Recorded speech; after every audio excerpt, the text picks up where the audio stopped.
এই যে আমাদের দেশে বর্তমান দুজন নেত্রী হচ্ছে নারী।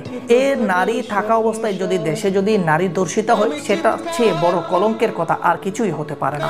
প্রিয় দর্শক শ্রোতা ভাই বোনেরা, আসসালামু আলাইকুম। আশা করি সকলেই ভালো আছেন। আমন্ত্রণ জানাচ্ছি প্রবাসী টিভির নতুন আরেকটি প্রতিবাদী ভিডিওতে। আপনাদের সাথে রয়েছে বরাবরের মতো আমি মোহাম্মদ আজিজ।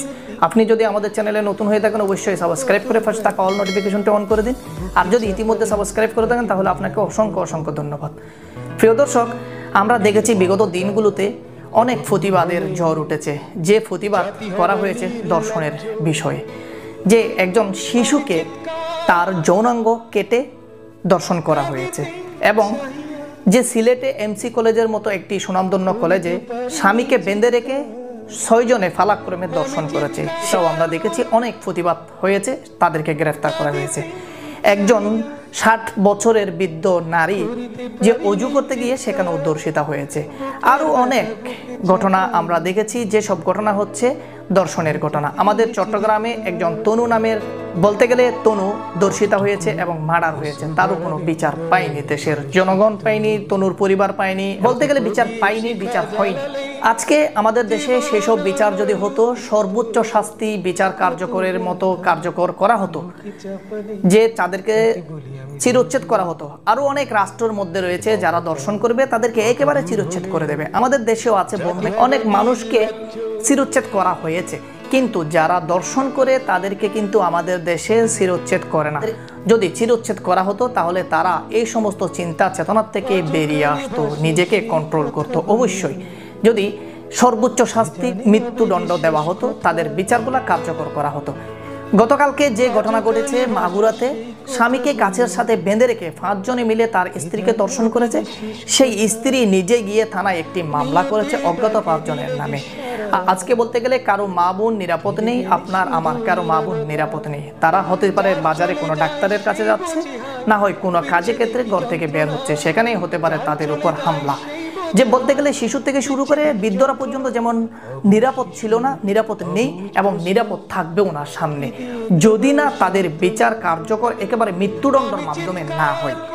যদি আমাদের দেশে সেসব বিচার কার্যকর করা হতো, তাহলে এই সমস্ত গর্হিত কাজ আমাদের দেশে আর হতো না। দর্শন বলতে গেলে গর্হিত কাজ সবাই বলে, কিন্তু যারা এই দর্শনের সাথে জড়িত আছে তারা কিন্তু আমাদের সমাজে বসবাস করতেছে, আমার এবং আপনার আশেপাশে ঘোরাফেরা করে। দর্শনের মতো জঘন্যতম একটি গর্হিত কাজ তারা করে। তো বলতে গেলে যে মেয়েটি, যে শিশুটি যৌনাঙ্গ কেটে দর্শন করেছে, সে যদি আপনার আমার বোন হতো, আমাদের কেমন লাগতো। কিন্তু সেই সব ছেলেদেরকেও কিন্তু মৃত্যুদণ্ড দেওয়া হয়নি। বর্তমান সে মৃত্যুদণ্ড দিতে হলে 4-5 দিনের মধ্যে, আজকে ঘটনা ঘটেছে, 4-5 দিনের মধ্যে তাকে সর্বোচ্চ শাস্তি মৃত্যুদণ্ড কার্যকর করে তাকে সাজা দেওয়ার প্রয়োজন। এইসব সাজা যদি দেওয়া হতো, এইভাবে যদি সাজা দেওয়া হতো, তাহলে আমাদের দেশে যে কথাটি সবাই বলতেছে, আমি নতুন করে আর বলার কিছু নেই। দর্শনের প্রতিবাদ করতে করতে কিন্তু দর্শনের বিষয় কিভাবে কথা তুলে ধরবে সেই ভাষাও এখন বর্তমান যারা সোশ্যাল মিডিয়াতে রয়েছে তারাও কিন্তু খুঁজে পাচ্ছে না। আসলে এই যে আমাদের দেশে বর্তমান দুজন নেত্রী হচ্ছে নারী। এই নারী থাকা অবস্থায় যদি দেশে যদি নারী দর্শিতা হয়, সেটা চেয়ে বড় কলঙ্কের কথা আর কিছুই হতে পারে না। যে সিলেটে এমসি কলেজে যেভাবে দর্শিতা হয়েছে, আপনার যে নারীকে বিবস্ত্র করা হয়েছে এবং সেই ভিডিও ধারণ করে সেই ভিডিও সোশ্যাল মিডিয়াতে ছেড়ে দেওয়ার হুমকি দিয়ে তাকে বুক করেছে দিনের পর দিন, এমনও ঘটনা আমাদের দেশে ঘটেছে।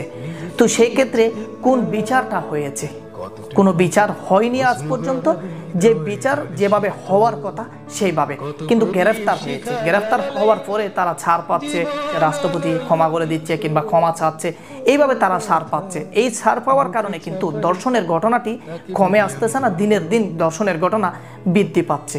আজকে আপনার আমার মা কেহ নিরাপদ নেই, দেশের মানুষ থেকে শুরু করে ফুসুরা পর্যন্ত নিরাপদ নেই। এই হচ্ছে বর্তমান অবস্থা। যদি এর সলিউশন আপনারা খুঁজে নিতে চান, তাহলে সর্বোচ্চ শাস্তি তাদেরকে দিতে হবে। যারা দর্শনের সাথে জড়িত থাকে, আশেপাশে যারা জড়িত থাকে, তাদেরকে 2-4 দিনের মধ্যে শিরোচ্ছেদ করতে হবে। যদি এই শিরোচ্ছেদের আইন যদি আমাদের দেশে ফাঁস হয় এবং এই আইনের আওতায় যদি তাদেরকে শিরোচ্ছেদ করে বিচার কার্যকর করা হয়, তাহলে অবশ্যই আমাদের দেশে এই ধর্ষণের হার একেবারে জিরোতে চলে আসবে। তো বন্ধুরা, আজকে ছিল আমার এই পর্যন্ত। সবাই ভালো থাকবেন, সুস্থ থাকবেন। যেখানে অন্যায় দেখবেন সেখানে প্রতিবাদ করার জন্য অবশ্যই সোচ্চার হয়ে উঠবেন।